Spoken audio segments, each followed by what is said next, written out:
Break Fix Podcast is all about capturing the living history of people from all over the autosphere, from wrench turners and racers to artists, authors, designers, and everything in between. Our goal is to inspire a new generation of petrol heads that wonder, how did they get that job or become that person? The road to success is paved by all of us because everyone has a story. Using skills honed over 2 decades performing in front of thousands, our guest understands what it takes to engage, motivate, and inspire an audience. She speaks on topics ranging from women's empowerment and leadership to motivating sales teams to perform at their highest level. Her speaking style is inclusive, engaging, and witty, keeping audiences learning and laughing at the same time. Since leading her first auction in 2001, Lydia Fenet has taken the Rostrum for over 1,500 auctions, gracing stages and engaging audiences all over the world. Car lovers will recognize her as Broad Arrow's principal auctioneer at Monterey Car Week and Amelia Island. And we are very flattered that Lydia has joined us to share her road to success. And with that, let's welcome Lydia to Break Fix. Thank you so much, Eric and Lauren. I'm so excited to be here. And joining me tonight is our newest co-host, Lauren Goodman, supervising producer of media and exhibitions from the Revs Institute. So welcome to the show, Lauren. Thank you. Happy to be here. Well, like all good break fix stories, there's always a super heroine origin story. So let's talk about the who, what, when, and where of Lydia. Let's go back to the beginning. And I'll preface that by saying no one goes to school to become an auctioneer, or do they? Well, in my case, I did not go to a school to be an auctioneer. I read an article in college in Vanity Fair magazine about a place called Christie's Auction House in New York City. I grew up in Louisiana. My parents were not art collectors. I was not aware that there was an art world where things were not hung on a wall like they are in the museum. I didn't realize that people transacted art in much the same way they transact many things. And so I read this article about Princess Diana's dresses being sold at a charity auction in New York City at this place called Christie's. And everybody who worked there was glamorous and traveled the world and had access to this incredible art. And I became completely mesmerized by this world. And as a result of that, I really started to dig in and try to learn more. And again, this was before the internet. I know many of your listeners are probably quite youthful, and perhaps that was not the way that you went to college, but the internet was just coming out when I was graduating from college, frankly. And so I really used a lot of word of mouth marketing and question asking of pretty much anyone I came in contact with to find out more and more about Christie's. And eventually I was able to secure the information for the internship coordinator. And I called her almost every day for 2 weeks to try to get an internship, which at that time was completely full because in New York City, people start looking for internships a year out. And I was about 2 months out before the summer. And I just wore her down with persistence. I just kept calling day after day. And I did not take the answer that the internship was full. I took the answer that the internship was full, but eventually I was able to secure an internship for that summer. And I really never left. About 4 years into my time at Christie's, auctioneering tryouts were open to the entire company for the first time. Up until that point, it had only been officers in the company. Pretty much everyone there ended up being sort of in their 30s and 40s. They had families, they had lots of commitments. And as a result of that, there were times where they couldn't make it to auctions, especially charity auctions at night. And because this happened a lot in my 4th year at Christie's, they opened it up to the entire company, and I marched myself right downstairs for tryouts and spent 4 days doing exactly what everybody else was doing, sort of pretending to be an auctioneer like the auctioneers that we had seen. And at the end of 4 days, I was one of 4 people still standing. They passed all 4 of us. And I was on stage, I think the next week in Kansas City, trying out what I'd learned at those classes. And that was kind of how it all started. Does every auction house have their own class, their own style that they teach the people that they are part of their organization? Yes. There are 2 types of auctioneering at an auction house. There are 2 types of auctioneers. There are art auctioneers and charity auctioneers. And when I was training, it was pretty much guaranteed if you were an art auctioneer that you were a charity auctioneer, but it was not the same if you were a charity auctioneer. So the stakes to become a charity auctioneer, frankly, were a lot lower. And that was kind of how I got my entree into the world of auctioneering. At the time, I think there were maybe 2 female auctioneers, and they were taking the sales that seemed really underwhelming to me, the sort of book sales in front of maybe 2 or 3 people. It was like a half to completely empty sale room versus the big blockbuster evening sales that you see on the cover of the New York Times where people are selling $1 billion. Those were never women. Whereas the charity auctions, those stages were kind of open for anybody who would get up there. And I got on stage and I started doing everything that I learned in my charity auctioneering class, which was selling things that nobody wants at 11 o'clock at night, like you would sell a Picasso. And as you can imagine, in a room of crowded people who've been drinking all night, when you're acting really serious and trying to sell a puppy at 11 o'clock at night, the way that somebody would try to sell a Picasso, you're going to get a kind of muted reaction, to say the least. But because that was the way I had been taught, and frankly, because I was a woman and I felt really uncomfortable doing a job that most of the people were like, wait, who's the real auctioneer? And I have to sort of laugh and be like, so I'm really the only person here who's going to be able to do it. So if you want an auctioneer, like I'm your only choice. That was really my attitude for about 8 years of my auctioneering. Nope, I'm still the person. It's going to be me. Sorry, there's no one else coming to save you. About 8 or 9 years in, I was taking at that point 50, 60, 70 auctions a year. I mean, I was on stage pretty much every night during auction gala season, just because nobody else really wanted to take them. And I just didn't feel like I was good and I wanted to be good. And for me, that always equates to practice, just learning what is it that makes an audience pay attention? What is it that keeps them coming back? How do you push an underbidder a little bit harder? That's all learned from practice. That's learned from standing on stage and having people talk over you and realizing that maybe this joke will make them listen, or maybe if I say this, or perhaps silence is the answer. I was probably almost a decade into my charity auctioneering career. So if you can imagine, somewhere between like 500 and 700 really mediocre charity auctions where people just talked over me. I had a night where, frankly, I felt terrible. I wasn't feeling good. And I called all the other auctioneers, but it was a Saturday night. And they all sort of said, listen, you take the auctions nobody wants, and nobody wants to take an auction on Saturday night. So nobody's taking your auction. And I remember rolling into the Central Park Boathouse, and I was so sick. I was sitting next to the podium, like literally dying from what felt like the worst flu ever. And I didn't have that adrenaline boost that put me back up to the place where I pretended that I was an older British gentleman selling Picassos at 11 o'clock at night. And I just became kind of a sassy late 20-year-old woman, which is who I was at the core. And I started tearing into the audience just with total abandon, the way that I would with my siblings, like making jokes about people, just having fun. And in a way, it was the first time I'd ever seen an audience pay attention, and I'd ever seen them react in the way that I had always wanted them to react. And I realized that just because I'd already seen something done in a certain way didn't necessarily mean that it had to be done that way. For me, that night was such an aha moment, and I never looked back. Honestly, if that had been it, if I'd done it that night and that had been it and nothing had ever come of it, that would have been fine. I would have had that great night on stage. But what happened was that quite quickly, the chairman of Christie's called me and said, I got a call from somebody who was asking for that woman they saw, and that must be you because nobody else is taking auctions at 11 o'clock at night except for you. Would you want to go take this one? And then it got to the point that the senior guys who never really felt comfortable charity auctioneering because they were really established art auctioneers and they loved the formality of the increments and they loved the rostrum where they stood, whereas I loved the big stage where I could walk and grab a microphone and call people out. All of those things I realized became this differentiator for me, and it was making a difference for the charities. They were making twice as much as they had the year before just by having something completely new and different on stage. And I really found my footing and I just accelerated into it. So the auctioneering tryouts that I was telling you about, the sort of 4 days of Survivor where you just get cut day after day until a few people are left. I taught that class for over a decade at Christie's, and I got to handpick the charity auctioneers out of them. It really is amazing to me. And still, even as I entered into car auctioneering, which for me just happened this past year, is that same feeling of doing something differently and showing people that it can be done differently. And it's not good or bad. It's just different. It almost sounds like you had the education of a stand-up comic, which is you have to go out and bomb for years and years and begin to learn through practice. How can I authentically manage an audience?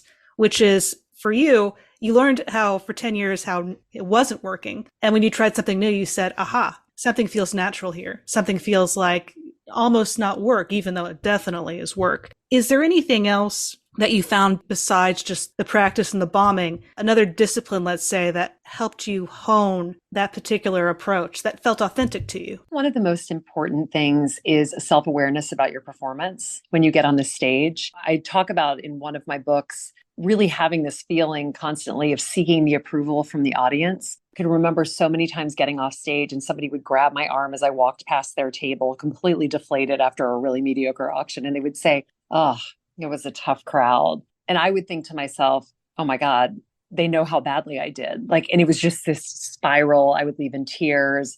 I couldn't control the audience. It was so bad. And now when somebody grabs my arm and says that, I usually grab their arm back and say, I'm a charity auctioneer. There's no other crowd. There is no crowd. That's easy. This is what I do. The skill that I've established over this time is this discipline of assessing how my performances grow.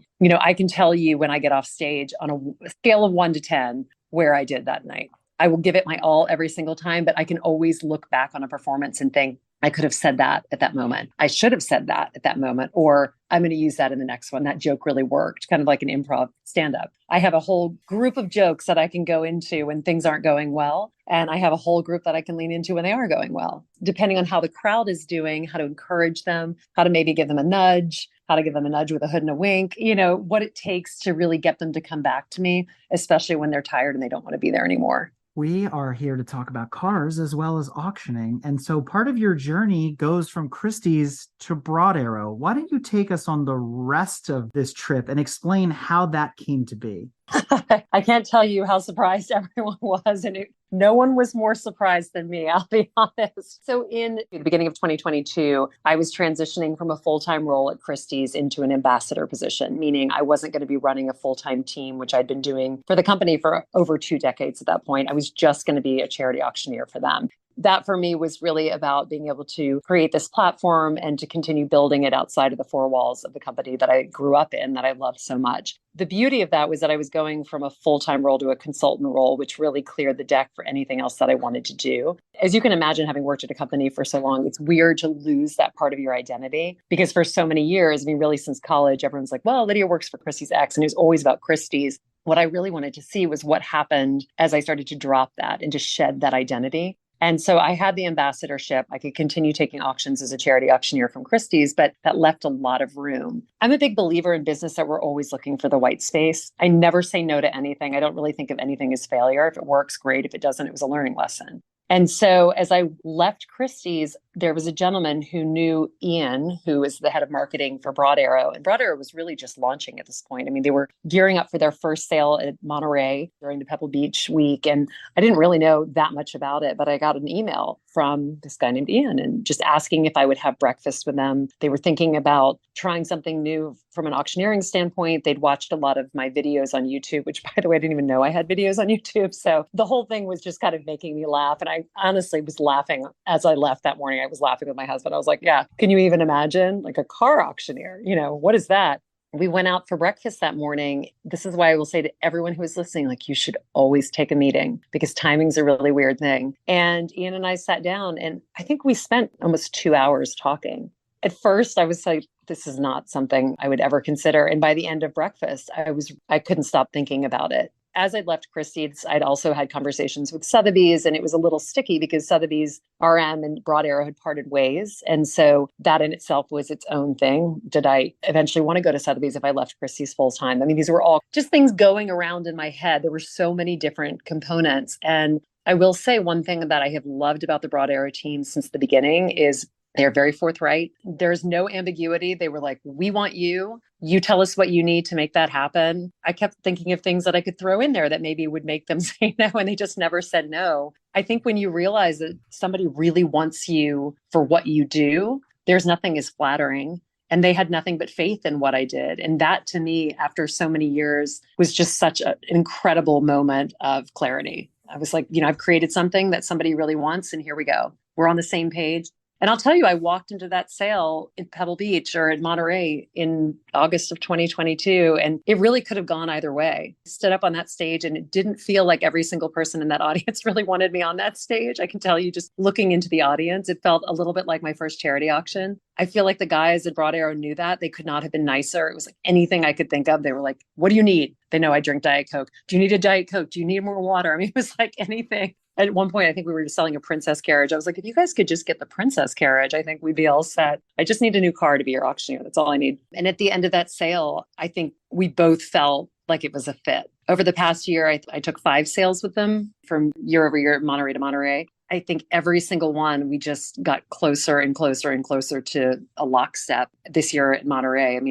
I was on stage for 2 days, 5.5 hours each day without a break. And there was never a point where I felt like either one of us didn't know what was happening. We figured out every one of our hand signals. It's its whole language, car auctioneering. It's been such a blast. I cannot even tell you how much I love working with the team. And I'm so excited to be with them. I just flew out this past weekend to take the Peterson Museum, and they all showed up to support it. And it's just great. I love it. I love the car world. I love the people in the car world. I love learning about cars. Again, who knew? And I was kind of thinking to myself, charity auctions, art auctions at Christie's, you couldn't be any more diametrically opposed from cars in a way. Has there been a huge learning curve? How are you preparing for these auctions? How are you studying? Do you have somebody coaching you on what to say and not just, it's a red Ferrari from 1968? Like, how are you prepping for these versus what you're used to in the past? It's amazing. I mean, it really is, as I said, and you just said this too, it is its own language. So there's a ton of prep work that goes in. The catalogs are sent to me in advance. I pour through them. I'm basically reading all of the essays and everything about the provenance. But a lot of it, similar to the art world, just comes from osmosis. Walking around with a specialist during the specialist meetings. We were laughing during one of the early interest meetings before the sale where we were flipping through the cars. And I saw this one car and I was like, oh, this must be like, the car that's not going to sell. And everyone was like, oh, there are 11 people who are interested in buying this car. And I said to Alan, the reader from Broad Arrow, I kind of whispered, I was like, really? I thought this was like the dump of the sale. I didn't think anybody, he just started laughing so hard. And he had to tell everyone at Broad Arrow that I'd said that because they just thought it was so funny.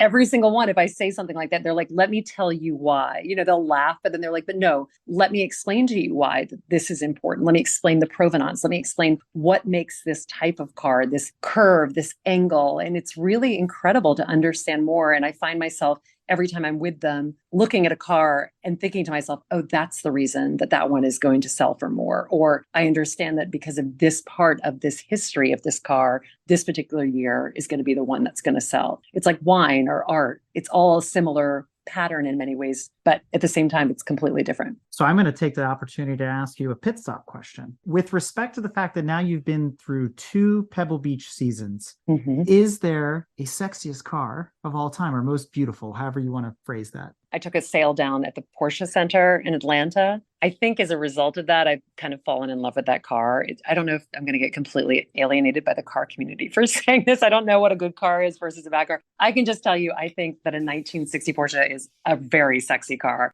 And if anyone is giving those to auctioneers, please know that I would be a grateful recipient. You mentioned earlier, as part of your origin story, this idea, this picture that was painted about what auctioneering would be like. And I think many of us might have that same sort of fallacy about the world that you live in and that you work in. And for most of us, it's that, classic, Johnny Cash, 51, 52, 53, and we're going through the numbers and it's like a rodeo auction in a way. But I take away this illusion that it's like the Red Violin, if you've ever seen that movie. And yes. It's very sophisticated, very highbrow and those kinds of things. Is it really like that? What is the auctioneering world like for those that have never attended one? I think it all depends on what type of auction you go to. It even depends on the auctioneer who's on stage. I worked with a Broad Arrow auctioneer up in Gloversville when we were selling the collection of Jim Taylor, he is trained as a traditional car or cattle auctioneer. I mean, he is ripping through the increments. Everything is a chant. It's a completely different style than the style that I use. I think at Christie's, it is very Red Violin-esque. There's so much that goes on behind the scenes. There's so many things that you would never even imagine when you watch an auctioneer. There are mathematical increments that are flying through your head. There are reserves that are set by the buyer that you can't exceed. There are so many things to think about. And I think a really talented auctioneer would never show you that. So to that extent, I do think it's a little bit like the Red Violin. I think the car auctioneering is a little different, but at the end of the day, it's all the same. You as the auctioneer are essentially the conductor of the orchestra, and everybody's looking to you to ensure that it's going well. And one thing I've always said about training auctioneers, it doesn't matter if the sky is falling, keep a smile on your face, because nobody knows that things are going wrong unless you show them. And I truly think that that's really what auctioneering is about. It's like you're figuring it all out. You're the duck with their little feet paddling as fast as possible underneath. But on the top, it's supposed to look elegant and seamless and beautiful. Speaking of which, when you're talking about the preparation, especially for something like Amelia Island and Pebble Beach, those are momentous occasions. Those really are anchors in the calendar. It is a lot of pressure. Some of the press that came out about this past year's Monterey Car Week was a little bearish about, maybe sales are kind of down. But I'm also wondering a little bit if when you're looking at your audiences, and maybe because cars is a newer thing for you, you don't have the years under your belt to be able to compare. But maybe also the audience you're talking to is changing. Something we're talking about with cars. And maybe what they're into is also changing. So just like the status quo, like, oh, auctioneering means you talk like this. But wait, why does it have to be like this? Maybe also looking at the market. Okay, the kind of people who come to the car auction are this. Well, maybe they're actually moving a little this way or a little that way.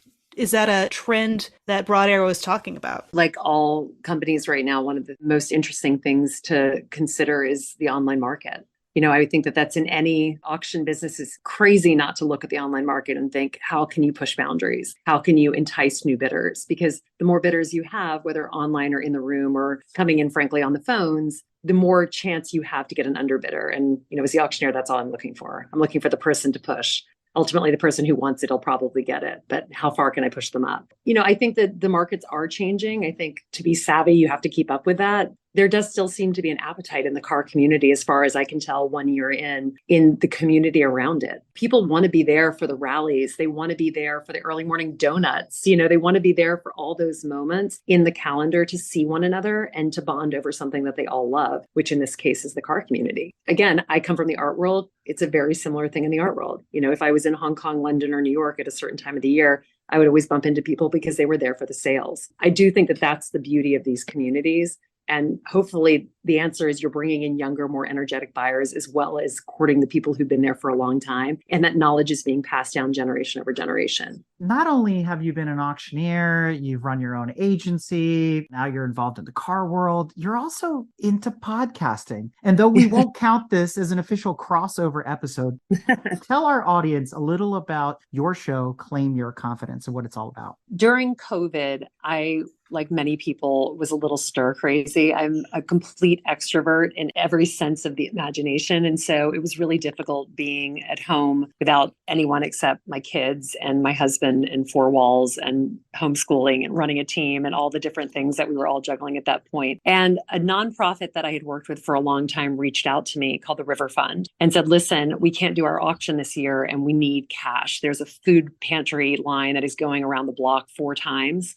It's dire. Is there anything you can do? And I'm just sort of sitting there and I was like, listen, I could start interviewing people and ask people to donate to the River Fund if they were interested in listening as just something to do. And my first book that I wrote was called The Most Powerful Woman in the Room Is You. And in that book, I have case studies from different women who just basically gave knowledge about things that had happened in their life. People like Martha Stewart, Barbara Corcoran, Ariana Huffington. So I just emailed every single person I could think of and said, listen, if I was to set up this Instagram live 4 p.m. every afternoon during COVID, would you come on and I can just ask you questions about what you're doing? Because we're all kind of struggling and I'm sure tips could be used by anyone. So I kept that going pretty much for almost 5 months during COVID. And then Rockefeller Center had seen that happening, like one of the women who worked in Rockefeller Center. And so when they opened a podcast studio, they called me and said, listen, we have this podcast studio. We would love for you to bring The Most Powerful Woman in the Room is ... to Rockefeller Center.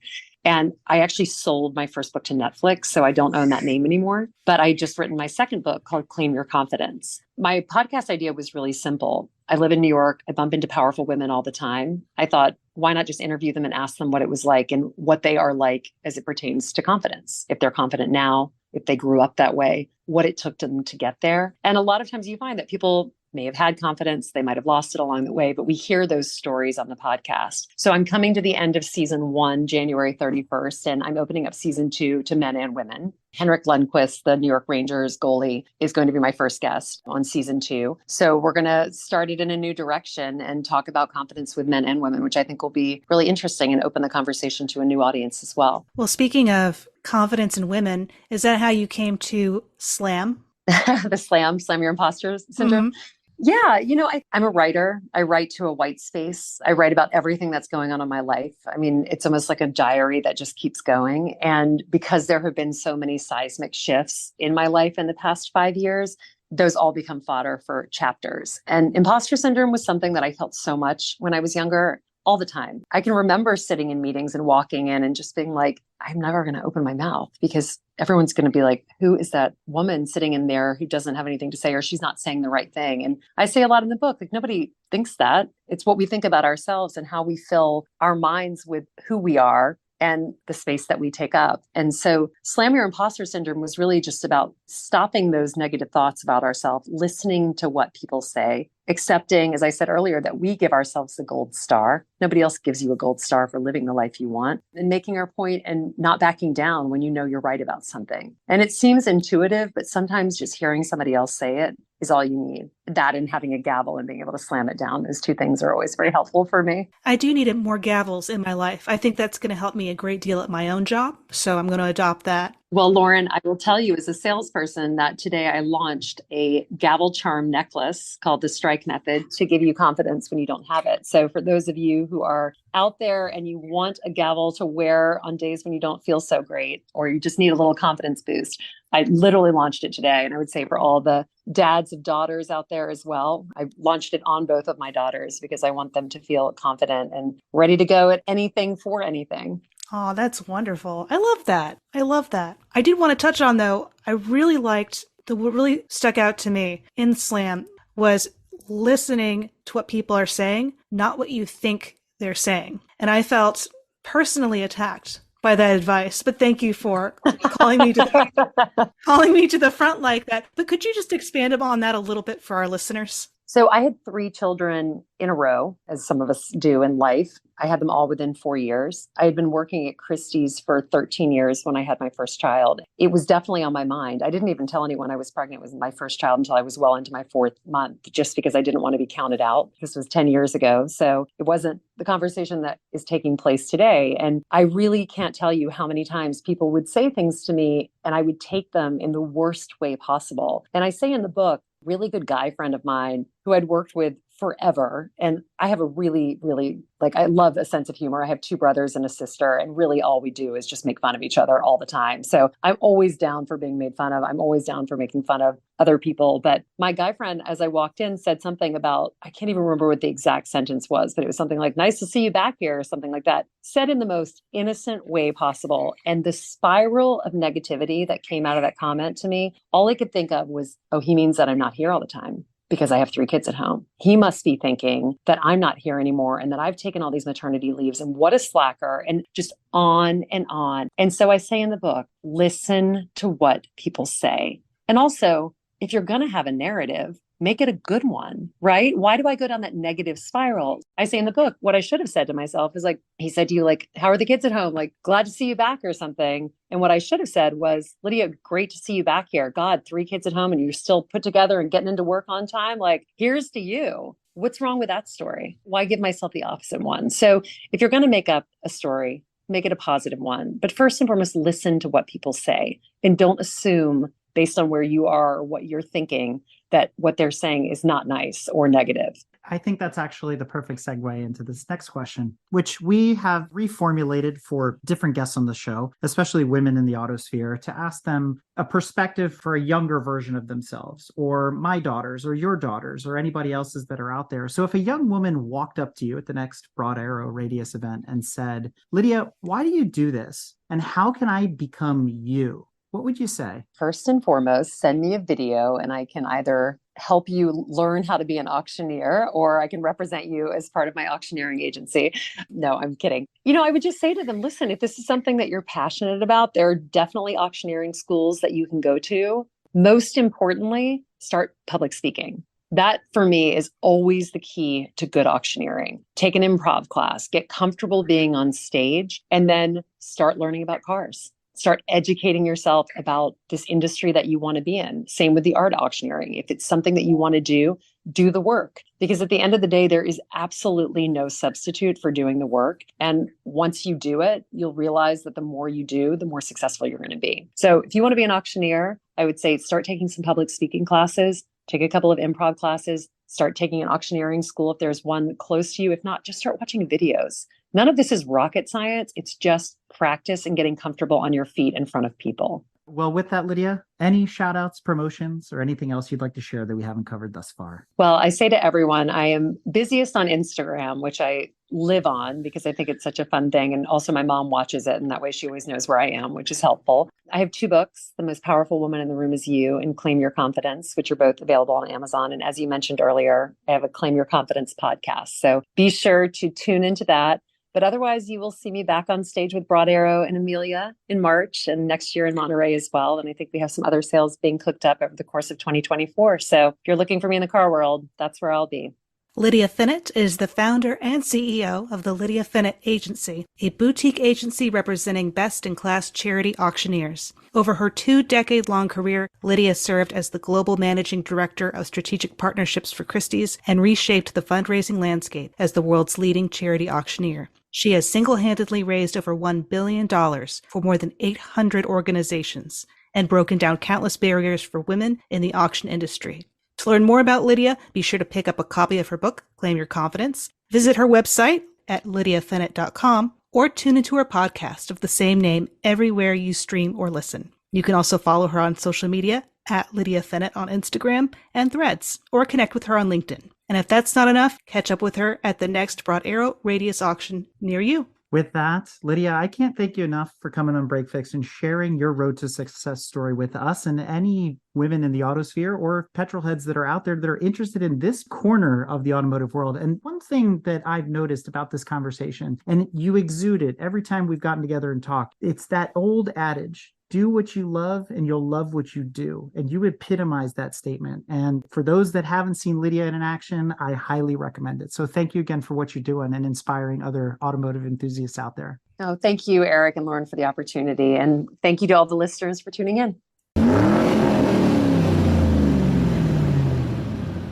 We hope you enjoyed another awesome episode of Break Fix Podcast, brought to you by Grand Touring Motorsports. If you'd like to be a guest on the show or get involved, be sure to follow us on all social media platforms at Grand Touring Motorsports. And if you'd like to learn more about the content of this episode, be sure to check out the follow-on article at gtmotorsports.org. We remain a commercial-free and no annual fees organization through our sponsors, but also through the generous support of our fans, families, and friends through Patreon. For as little as $2.50 a month, you can get access to more behind-the-scenes action, additional pit stop minisodes, and other VIP goodies, as well as keeping our team of creators fed on their strict diet of Fig Newtons, gummy bears, and Monster. So consider signing up for Patreon today at www.patreon.com/GT Motorsports. And remember, without you, none of this would be possible.